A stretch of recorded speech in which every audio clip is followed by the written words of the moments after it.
Have you ever felt this? You're watching your favorite English movie, laughing at jokes, understanding every word. But the moment someone asks you a question in English, your brain freezes, your mouth refuses to form the words.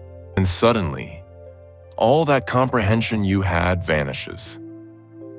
It's like your brain says, "I know this, but I'm on vacation today.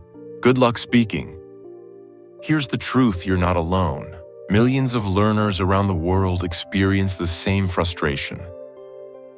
And it's not because you are bad at English or that you are not smart enough.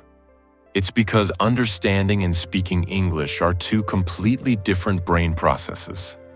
Today, I'm going to reveal the real brain science behind why comprehension does not automatically lead to speaking fluency. And more importantly, how you can train your brain to bridge that gap fast. But first, let's address the elephant in the room. Why does this even happen? Important note: this video is very important for anyone who truly wants to make English a long-term part of their life.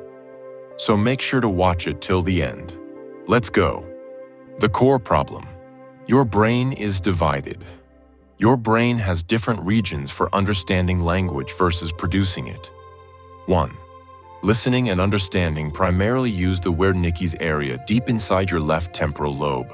This area decodes sounds and constructs meaning. That's why you can watch movies, follow captions, and get jokes. 2. Speaking and forming sentences rely on Broca's area closer to the frontal lobe. This is the speech production center. It converts thoughts into words, constructs grammar on the fly, and coordinates your mouth, tongue, and vocal cords. Think of it like this. Your Wernicke's area is like Netflix. It streams all the English perfectly. But your Broca's area is buffering. Forever. And here's the kicker: these two areas aren't automatically synchronized in most English learners. That's why your brain understands, but your mouth just doesn't obey. But why isn't it syncing? Why does your brain stall at speaking? The answer is both surprising and fixable. The science behind the freeze: fear and overthinking. When you try to speak English, your brain activates the prefrontal cortex, the decision-making center. This area asks, is my grammar correct? Did I use the right word? Will I sound stupid? All those questions create mental friction. Your brain stalls. This is why so many learners freeze mid-sentence, even if they know the words perfectly. Imagine your brain as a GPS. You know the route perfectly, but it keeps saying, recalculating, recalculating. That's anxiety blocking your speaking flow. And here's another layer you might not know. Your brain tends to translate from your native language to English. That's extra work for Broca's area. Instead of speaking naturally, you're constructing sentences word by word in your head. And by the time you finish translating, the moment is gone. So the question is, how do you break this cycle? How do you train your brain to stop translating and start speaking automatically? There are 6 most important steps to fix this, and by following them, you can easily learn to speak English. Listen carefully to each step. Step 1: rewire your brain to think in English. The first step is to switch from passive understanding to active thinking in English. Start labeling everything around you in English: your room, your phone, your daily tasks. Narrate your day silently in English. Use simple phrases first. I'm drinking water. I'm going to work. Yes, your cat will judge you, but that's okay. Cats are brutally honest teachers.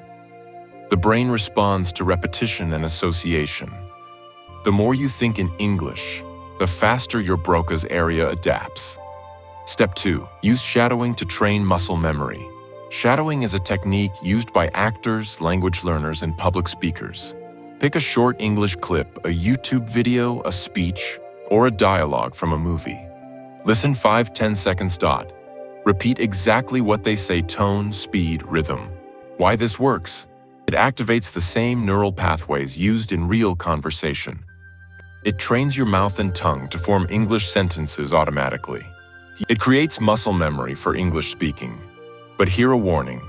You will sound ridiculous at first. Your brain might cringe, so don't you worry about this. Okay, because that's progress knocking. Step 3. Stop chasing perfection. Here's a secret most learners ignore: fluency greater than grammar. So you don't need perfect grammar to be understood. You need flow, confidence, and automatic response. Mistakes aren't failure. They're your brain rewiring itself. And this is where most English masters fail to explain the next trick. There's a simple technique that literally trains your brain to speak without translating, and you can start using it today. Step 4. The 3-minute speaking challenge. Pick a topic: your day, a movie, your favorite hobby. Speak for 3 minutes non-stop in English. Don't pause to correct yourself. Don't worry about words. And even if you stumble, your brain learns the rhythm of English. Do this daily and soon, your Broca's area begins predicting words and sentences automatically.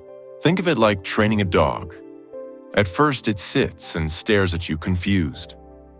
But after a few days, boom, trick's done like pro. Step 5. Engage both hemispheres of your brain.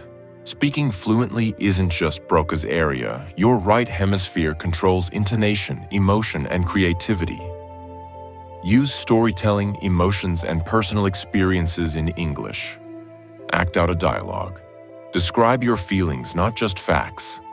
Because when your brain engages emotionally, it stops overthinking. Suddenly, English becomes natural, like water flowing through a channel. Step 6. The critical link. Consistency feedback. Record yourself daily. First listen and then correct. Repeat it again. Practice in small chunks, 10-15 minutes, 2-3 times per day. Engage in conversations, even small ones. Warning: you will sound awkward at first. People might stare. Ignore them. You're building neural highways, not winning awards. Yet, consistency creates automaticity, meaning one day you wake up and English just comes out naturally. And here's the part that shocks most learners. The exact same process was used by Hollywood actors to speak fluent accents, CEOs to pitch in English globally, and even kids who learn English as a second language effortlessly. It's not magic, it's science. Fast forward 30 days of consistent practice. Your Broca's area now reacts instantly. You don't translate in your head anymore. Speaking becomes automatic. Mistakes? Rare. Confidence? Sky high. You've just unlocked the secret your teachers never taught: understanding speaking. Unless you train your brain for both. Think of it like driving a car. You can read all the traffic rules, watch every driving video, and know every stop sign. But until you start driving, you will stall at the first intersection. Final takeaway: the mindset shift. The real breakthrough isn't just a technique, it's your mindset. 1. Stop aiming for perfection. Focus on flow and consistency. 2. Think in English daily. Train your neural pathways. 3. Practice speaking with emotion. Engage your right hemisphere. 4. Use shadowing and repetition. Build muscle memory. 5. Challenge yourself daily. 3-minute speaking exercises, storytelling, role play. Do this consistently, and in 30 days, your brain rewires itself. Your mouth follows automatically. Your fear fades. Your hesitation disappears. And here's something most learners don't know. This exact brain science also explains why some people skyrocket to success in life, while others stagnate. If you're serious about fluency, your next step is understanding how successful people leverage the same mindset and brain principles to go from struggle to success. Click the video on your screen right now. Untold story of Elon Musk from struggle to success. Learn how Elon's brain and mindset helped him overcome massive obstacles and how you can apply the same principles to your English fluency journey.